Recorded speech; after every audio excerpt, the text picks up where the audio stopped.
ಅದು April 10, 1919. Rowlatt ಚಟ್ಟಾನ ನಿರಾಕರಿಸಿದ್ದಕ್ಕೆ doctor Saifuddin ಮತ್ತು ಸತ್ಯಪಾಲನ್ ಅವರನ್ನು ಬ್ರಿಟಿಷರು ಬಂದಿಖಾನದಲ್ಲಿ ಬಂಧಿಸಿರ್ತಾರೆ. ಇದನ್ನು ದೇಶಾದ್ಯಂತ ಸುದ್ದಿಯಾಗಿರುತ್ತೆ. ಇದನ್ನು ಹೇಗಾದರೂ ನಿಲ್ಲಿಸಬೇಕು, ಈ ಚಟ್ಟಾನ ಕ್ಲೋಸ್ ಮಾಡಬೇಕು ಅಂತ ಹೇಳಿ ಜನರೆಲ್ಲ ಒಟ್ಟುಗೂಡಬೇಕಂತೇಳಿ ಒಂದು ಪ್ರದೇಶನ ಚೂಸ್ ಮಾಡ್ಕೊತಾರೆ. ರೌಲತ್ ಚಟ್ಟ ಅಂದರೆ ಯಾವುದೇ ವಿಚಾರಣೆ ಇಲ್ಲದೆ ಡೈರೆಕ್ಟಾಗಿ 2 ವರ್ಷ ಜೈಲಲ್ಲಿ ಹಾಕಿ ಅವ್ರಿಗೆ ಚಿತ್ರಹಿಂಸೆ ಕೊಡುವಂಥ ಚಟ್ಟ. ಇದು ದೇಶಾದ್ಯಂತ ವಿಸ್ತರಿಸುತ್ತೆ. ಇದನ್ನು ಯಾರೂ ಆ್ಯಕ್ಸೆಪ್ಟ್ ಮಾಡೋಕ್ಕೆ ಇಷ್ಟ ಆಗಲ್ಲ. ಸೊ ಎಲ್ಲರೂ ಏನು ಮಾಡ್ತಾರೆ, ಡಿಸ್ಕಷನ್ ಮಾಡಿ ಒಂದು ಪ್ಲೇಸ್ನ ಚೂಸ್ ಮಾಡ್ಕೊತಾರೆ.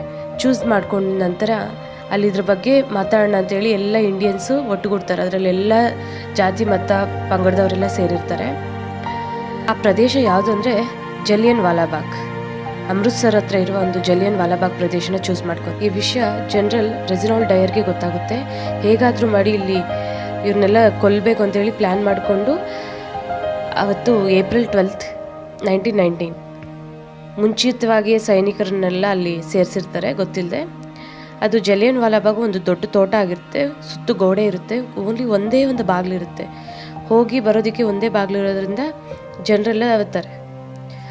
ಅದು 13th, 1919 ಎಲ್ಲರೂ ಮೋರ್ ದೆನ್ 25,000ಗಿಂತ ಹೆಚ್ಚು ಜನರು ಗುಂಪುಗೂಡ್ತಾರೆ. ಜನರಲ್ ಡಯರ್ ಅವ್ರೇನು ಮಾಡ್ತಾರೆ, ಏನು ವಿಷಯ ಸಮಾಚಾರ ತಿಳಿಸದೆ ಡೈರೆಕ್ಟಾಗಿ ಫೈರ್ ಮಾಡೋದಕ್ಕೆ ಹೇಳ್ತಾರೆ. ಅಲ್ಲಿರೋ ಸೈನಿಕರು 50 ರೈಫಲ್ಸ್ 40 ಕುಕ್ರೀಸಿಂದ ಫೈರ್ ಸ್ಟಾರ್ಟ್ ಮಾಡ್ತಾರೆ. ಸಿಕ್ಕದವ್ರನ್ನೆಲ್ಲ ಶೂಟ್ ಮಾಡೋದಕ್ಕೆ ಸ್ಟಾರ್ಟ್ ಮಾಡ್ತಾರೆ. ಎಲ್ಲರೂ ಪ್ರಾಣ ಭಯದಿಂದ ಕೆಲವರೆಲ್ಲ ಓಡ್ತಾರೆ, ಕೆಲವರೆಲ್ಲ ಗೋಡೆ ಹತ್ತೋದಕ್ಕೆ ಟ್ರೈ ಮಾಡ್ತಾರೆ, ಎಸ್ಕೇಪ್ ಆಗೋದಕ್ಕೆ. ಅಲ್ಲಿ ಮಕ್ಕಳು, ವೃದ್ಧರು, ಹೆಂಗಸರು ಎಲ್ಲ ಇರ್ತಾರೆ. ಅವರ ಪ್ರಾಣನ ಕಾಪಾಡ್ಕೊಳೋದಕ್ಕಾಗಿ ಅಲ್ಲಿ ಒಂದು ಬಾವಿ ಇರುತ್ತೆ. ಆ ಬಾವಿಯಲ್ಲಿ ಸಿಕ್ಕಾಪಟ್ಟೆ ಎಲ್ಲರೂ ಧುಮುಕ್ಬಿಡ್ತಾರೆ ಆ ಬದುಕಿನ ಆಸೆ ಮೇಲೆ. ಆದರೂ ಅವರು ರಕ್ತ ನದಿ ಥರ ಹರಿತಾ ಇರುತ್ತೆ. ಎಲ್ಲರೂ ನೋಡ್ತಾನೆ ಇರ್ತಾರೆ. ನೋಡ್ದಂಗೆ ಚಿಕ್ಕ ಮಕ್ಕಳು, ವೃದ್ಧರು, ಹೆಂಗಸರು ಎಲ್ಲರೂ ಕಣ್ಮುಂದೆ ಸಾಯ್ತಾ ಇರ್ತಾರೆ.